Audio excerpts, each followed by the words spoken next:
Yes, I'm regurgitating stuff that I got taught in uni because I be like that.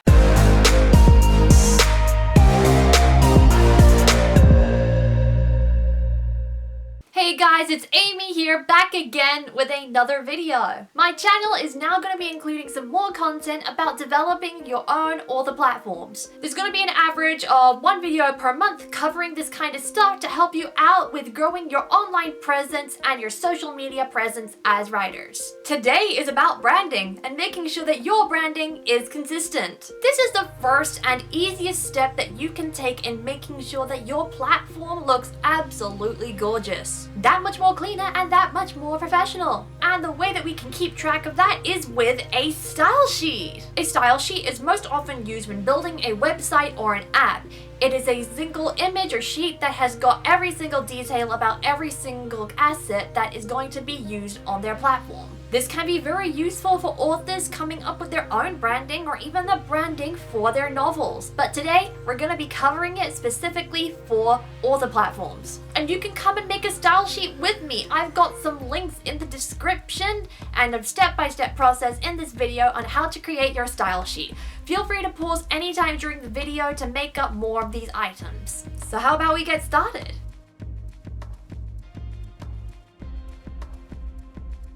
First off, you're going to need to choose which of the two documents in the description that you are going to want to use. On the web today, you will always find that a website or a social media presence will either have a light or a dark theme. A light theme is most often white, and a dark theme, blacks and darker colors. This is generally a good place to start with your branding because it helps out with readability guaranteed. Some brands can make mistakes of using too much color without the white or the black there to balance it out and sort out what is actually happening, and can make things very painful to look at. So to do this, you can either choose a dark or a light style sheet linked in the description. This is using a software called Google Drawings. It's very similar to Google Docs combined with Microsoft Publisher, where you can draw shapes and draw text boxes to create your overall style sheet. For my branding, as I like to use bold colors and I like to use a lot of black backgrounds and white text, I'm going to be going with the dark style sheet background. So once you manage to get that link to that style sheet, make sure you go File and then to make a copy, and therefore you'll be able to have it on your own because this version that I'm sharing with you is not editable.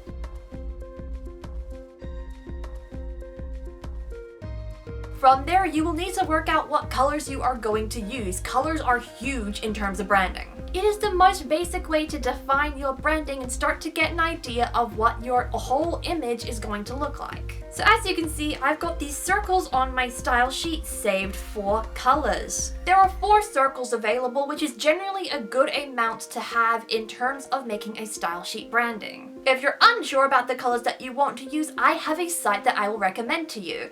This is a site called Coolers. You can pick and choose which of the randomly generated colors you want to keep, and the system will generate colors that match in other people's color palettes to use, and you're less likely to get anything clashy. So you can just go here when you find colors that you like and log in the ones that you do like. Then you can press the generate button here and it will generate colors that will match your branding, and you can just lock and generate as you please. But when you do make a color palette, you should generally stick to one of these options: bright, dark, bold, neon, pastel, earthy, warm, cool, or monochromatic. If you have videos or photos as a consistent part of your branding, a good idea would be to take the colors from the environment that you usually film or take photos in and add those colors to your palette. I'm using a combination of dark and bold colors for my style sheet palette. I've got black from the background of the dark theme, I've got white for the text, and then purple, pink, and blue. To determine these actual shades and make them specific, you can use hex codes. This is the one where it's got the hashtag and then the 6 numbers afterwards. I provided them in the little style sheet here. It'd be a good idea to include a name for each of these colors as well. If you don't have a specific name, you can just make one up that best matches.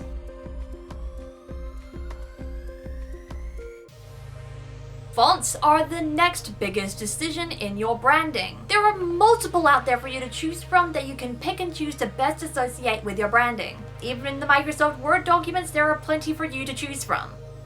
but do not use any of them. As a frequent user of such programs, we are very much able to identify whether someone is using a Microsoft Word-based font in their branding, especially if it's one of the fancier ones like Chiller or Comic Sans. You can instead use Google Fonts to find the fonts that best suit for you.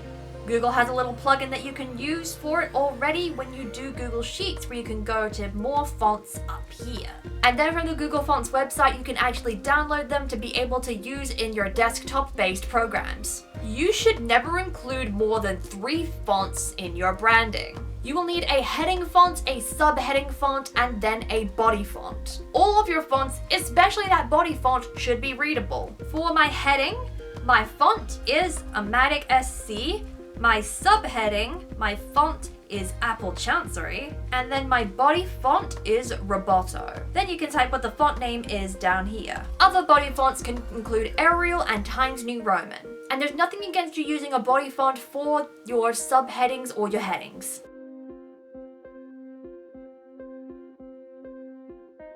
On that same note, we have font sizes. These are the sizes that your different fonts will need to be. I've already put in preset sizes, but as you can see, different font faces will look bigger or smaller under different things. For instance, my heading 1 is meant to be the Amatic SC font, but my heading 3 wound up being bigger. So no, you shouldn't just go picking size 72 for your fonts.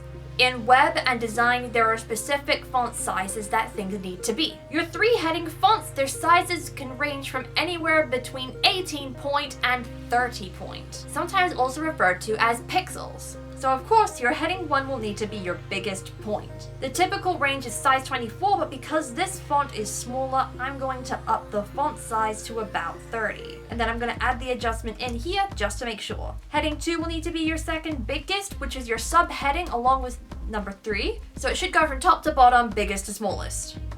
So I'm going to change my heading 2 to be size 25. My heading 3 is a little bit too big, and this isn't the actual font anyway. So I'm just going to quickly decrease that to size 16. And while I'm at it, I'm going to make these 2 bold. And then the body font is typically 12 to 14 point, because that is a typical readable body size. 14 point is typically a good option.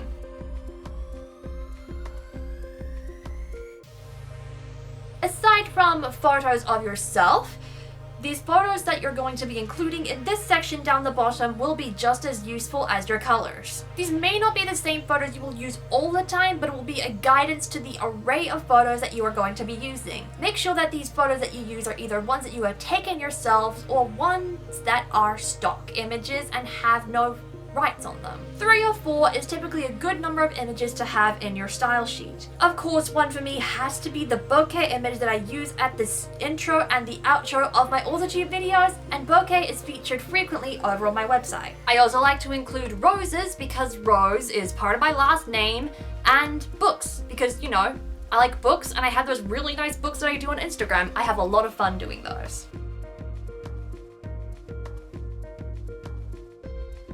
Not to be confused with photos, icons and graphics are the items that you will be using frequently in your branding.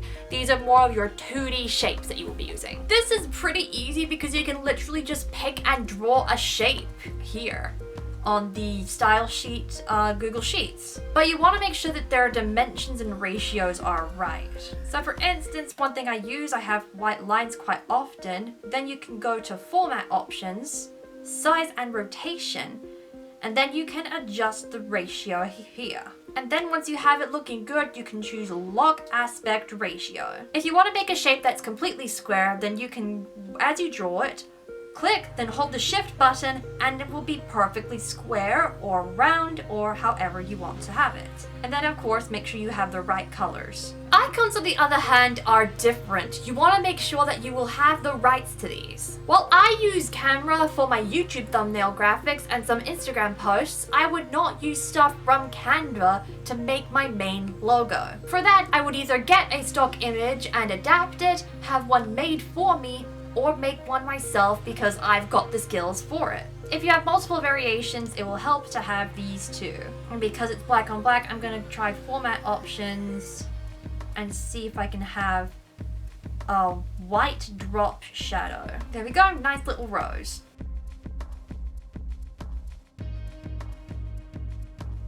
Lastly, we move on to the final touches of your style sheet where you have your phrases and your handles. For most businesses, this area here will be where their company title and slogan would go, but we've got a couple of extra things to do with it being just our author platforms. Their main name or their pen name would typically be used as their brand name. You'll want to make sure you're using your heading font for this, and you can make it a little bit bigger than you have it down below. Then you've got your phrases. This is where you have a company slogan.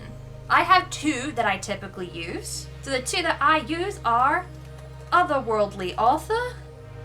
I was very American as I said that. And then my second phrase is writer, reviewer, digital content creator. These are typically the two different kinds of phrases you can have. You can have a series of words that describe you, or just one simple short phrase. And of course, make sure they are of the appropriate size. I'm just gonna go size 12. Now I'll put this one at size 14. Keep them to one line. And lastly, of course, will be your social media handle. Your social media handle needs to be consistent across all social medias that you will be using. Mine, of course, is Amy Writer Rose. Sometimes you can use your full name, sometimes you can use your pen name, or sometimes you can include a way to include writer or author in there so people can understand what your branding is when they first meet you. There we go, that's done. Now you can keep both a soft copy and a hard copy of your style sheet. Your soft copy will of course be the one that you can edit because branding will change consistently. You'll need to make sure that you will keep up to date with social media and web conventions and make sure your branding will follow along with that. And then you can have the hard copy, and to do that you can go File, Download, and then choose the way that you want to download it. A PNG or a JPEG is typically a good idea. And when you do have to go and change your rebranding, do not completely refresh unless you really want to. It is a good idea to just stick with the branding that you've got and make slight tweaks so that your past content, especially if you're doing something like YouTube where your content is going to be staying there for a long time and still be viewed. And there we go, you have made yourself a lovely looking style sheet. Stay tuned for more author platform videos coming at you in the future. This is so exciting. And apart from that, don't forget to like this video and subscribe if you are new around here. Ring that bell so you can find out when I post more creative content and find out when I'm going to be doing my special 100 subscribers announcement. Have you checked out my book yet? If not, where have you been? ASTER'S CODA Exposure, available now in the description. Follow Abby Jacker as she deals and learns about her otherworldly blood feud that spans across the 3 worlds. And you can also check me down below on my Instagram, my Twitter, my TikTok, and my website. Stay creative, everybody, and I'll be seeing you in the next video.